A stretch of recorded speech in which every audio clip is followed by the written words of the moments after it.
तो जूम करके मैं आपको दिखा देता हूँ। इसका अपने पास सेंसर कहाँ है? या तो वहाँ लग रहा होगा, उस वाले में देखो कहीं, है ना। तो देखो यहाँ पर ये जितने भी आपको यहाँ पर प्री प्रोसेसर्स दिख रहे होंगे, ये सारे के सारे प्री प्रोसेसर्स हम .c फाइल यानी कि जो सोर्स कोड फाइल है उसमें काम में ले रहे हैं, ठीक है। और ये आपको कमेंट लाइन दिख रहा होगा, ये कमेंट लाइन भी हम किस में काम में ले रहे हैं, ये भी हमारे सोर्स कोड में है। लेकिन जब मैं इसको प्री प्रोसेस करूंगा तो आफ्टर प्री प्रोसेसिंग ये सारे के सारे तो प्रोसेस हो जाएंगे। कैसे प्रोसेस होंगे? Hash include stdia.h, hash include conio.h और हैश इंक्लूड header.h, ये तीनों जो हेडर फाइल्स हैं इनका जो कोड है वो प्री प्रोसेसिंग के बाद जो फाइल बनती है हमारे पास, कौन सी फाइल बनती है? .i फाइल बनती है। उस .i फाइल में टॉप के ऊपर रख दिए जाएंगे, ठीक है। दूसरी बात, जहां जहां पर आपने पाई लिखा हुआ है, कहां कहां पाई लिखा हुआ है, अपने यहां पर पाई लिखा हुआ है, उसकी जगह पर 3.4 रिप्लेस कर दिया जाएगा। और जहां जहां पर सम लिखा हुआ है उस जगह पर सम के साथ जो आपने वैल्यूज भेजी हैं उनको प्लस करके यहां रख दिया जाएगा। जैसे यहां पर रखा जाएगा 5+7, और इसके अलावा यही है हमारे पास, यहां पर 5+7 रख दिया जाएगा, ठीक है। यही होता है। खोल के दिखाता हूं क्या होता है यहां पर। यहां देखो क्या हुआ कि यहां पर 5+7 रख दिया गया, ठीक है। यहां पर 3.14 रख दिया गया। अब जब ऊपर जाएंगे तो देखो ऊपर इतना सारा कोड जो दिख रहा है आपको, ये देखो ये सारा कोड जो आपको दिख रहा है, ये सारा का सारा कोड क्या है अभी? ये आपका हेडर फाइल का कोड है, stdi.h, conio.h, और एक हमने header.h और लिख रखा है। उसको मैं खोल के आपको दिखाऊंगा कि उसके अंदर क्या होगा, ठीक है। तो ये देखो सारा का सारा कोड, इतना कोड तो मैंने अपने लिखा ही नहीं था। .c के अंदर टोटल कितनी लाइंस थी? .c के अंदर टोटल लाइंस थी मेरे पास 16, ठीक है। और .i जैसे ही वो कन्वर्ट हुआ यानी प्री प्रोसेस हुआ, उसके बाद जो नंबर ऑफ फाइल्स हैं, नंबर ऑफ फाइल्स कितनी बनी हमारे पास, आप देखिए यहां पर,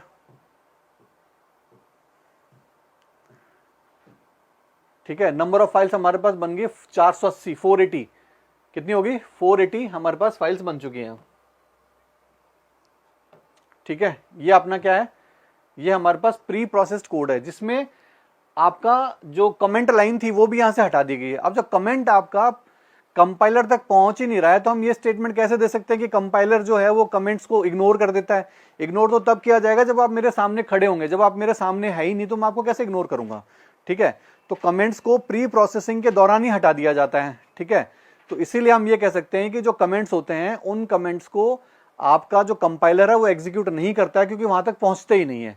पहुंचेंगे तो एग्जीक्यूट करेंगे। तो कमेंट सिर्फ हमारी हेल्प के लिए है कि हम जो सोर्स कोड लिखते हैं, क्योंकि हमें तो ये दिखता है, हमें तो ये भी नहीं दिखता है, ये भी इंटरनल प्रोसेस है। प्री प्रोसेसिंग के बाद कोड कैसा हो जाता है ये भी इंटरनल प्रोसेस है। ये तो मैंने अलग से फाइल को आपके कमांड प्रॉम्प्ट के अंदर जीसीसी कंपाइलर के ऊपर चलाकर कमांड्स के थ्रू मैंने ये फाइल निकाली है, ठीक है। तो वहां तो ये दिख जाएगी, लेकिन वहां आपको तो सिर्फ ये दिखना है। तो कमेंट्स हम क्यों लिखते हैं? ताकि किसी भी पर्टिकुलर कोड किस पर्पज के लिए लिखा हुआ है, ठीक है, वो क्या टास्क परफॉर्म करवा रहा है, ये हम लोगों को देखते ही समझ में आ जाए। इसलिए हमारी हेल्प के लिए रखा गया है। अब कंपाइलर को थोड़ा हम दिखाएंगे कि ये कोड इसके लिए रखा गया है, या फिर ये पर्टिकुलर लाइन्स है, कमेंट्स, आप मल्टी लाइन कमेंट लिखते हैं तो इसलिए ऐसे ऐसे हम लोगों ने इसके अंदर ये लिखा हुआ है, ठीक है। कंपाइलर के लिए वो किस काम का? कंपाइलर को तो ये नहीं पता कि सम क्या होता है, कंपाइलर को ये भी नहीं पता कि जो आपका एडिशन, सब्ट्रैक्शन है, मल्टीप्लीकेशन है, वो तो सिर्फ कर देता है। आप किस पर्पज के लिए उसको बनवा रहे हो, किस पर्पज से आप वो ऑपरेशन परफॉर्म करवा रहे हो, उसको इससे कोई मतलब नहीं है, ठीक है। वो तो जो आपने लिखा हुआ है वो ये देखेगा कि टोकन्स के रूल्स को फॉलो कर रहा है या नहीं कर रहा। तो अब आप देखोगे कि इस कोड के अंदर यानी .i फाइल के अंदर जो बचा है ना, यहां से लेकर यहां तक, वो सिर्फ और सिर्फ प्योरली टोकन बचे हुए हैं। टोकन के अलावा कुछ भी नहीं बचा, ठीक है। प्योरली टोकन्स बच गए यहां से लेकर यहां तक। यहां पर ये जो ऊपर की लाइंस थी ये टोकन्स नहीं थे, ये जो आपका कमेंट था ये भी टोकन नहीं था। तो विदाउट टोकन हर चीज के लिए वो एरर देता आपका कंपाइलर। तो .c फाइल के लिए इसने क्या किया कि आगे जो चीजें थी आगे नहीं जाने दिया। क्लियर है? अब इससे रिलेटेड कुछ एमसीक्यूज अपन ले लेते हैं। .i के बाद जो फाइल बनती है, ठीक है, मैं आपको थोड़ा सा और डिस्क्राइब कर देता हूं, ठीक है।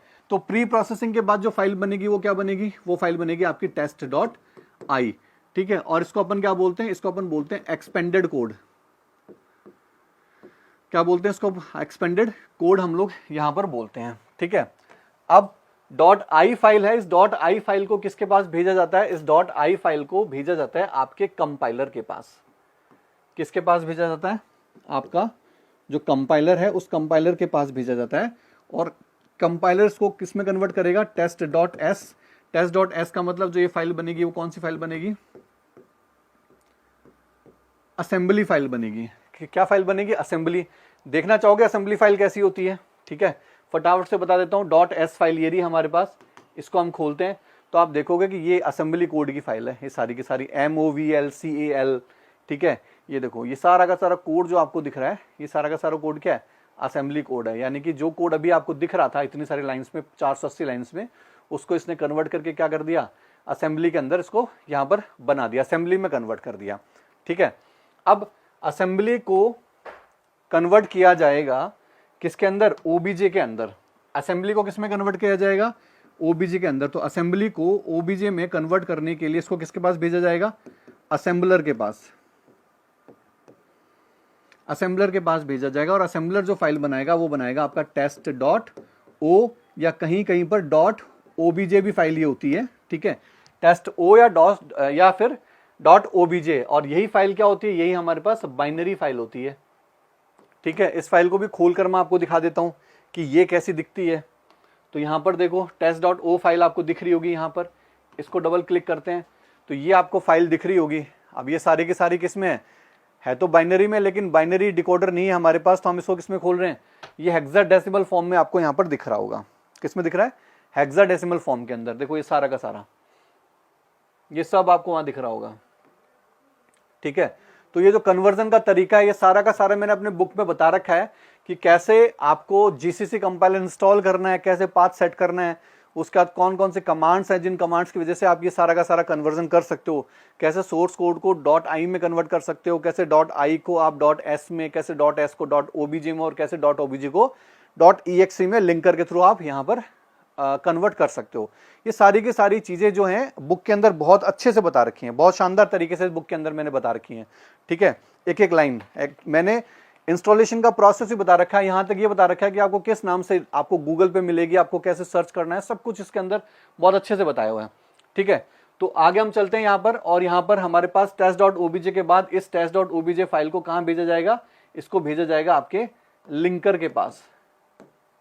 किसके पास भेजा जाएगा? आपके लिंकर के पास। ठीक है, लिंकर क्या करता है कि इस प्रोग्राम से रिलेटेड जितनी भी .obj फाइल्स होती हैं, एक obj फाइल तो ये बनेगी हमारे पास test.obj। इसके अलावा और कौन सी obj फाइल होंगी?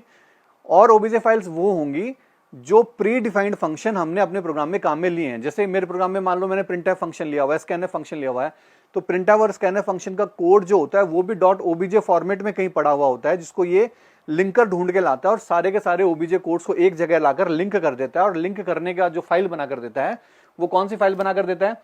वो फाइल आपकी बना कर देता है यहाँ पर exe फाइल। तो जो बनेगी फाइल वो कौन सी बनेगी? .exe। और यही .exe फाइल क्या होता है? आपका एप्लीकेशन होती है। क्या होती है? एप्लीकेशन। ठीक है, ये क्या होता है? आपका सॉफ्टवेयर होता है। सॉफ्टवेयर फाइनली हमारा बन जाता है। अब ये एप्लीकेशन चलती कैसे है? एप्लीकेशन चलती है कि exe फाइल है, जैसे इस पर डबल क्लिक करेंगे, डबल क्लिक करते ही क्लास का जो लोडर है, ठीक है, हमारे पास ऑपरेटिंग सिस्टम का लोडर होता है, क्लास लोडर नहीं, ऑपरेटिंग सिस्टम का एक हम कह सकते हैं कि एक पार्ट होता है लोडर। वो लोडर क्या करता है कि जैसे हमने फाइल पर डबल क्लिक किया, अब .exe फाइल आपके हार्ड डिस्क में कहीं सेव होगी, तो हार्ड डिस्क से उठाकर आपके फाइल को कहाँ लोड कर देगा? आपके रैम के ऊपर जाकर लोड कर देगा।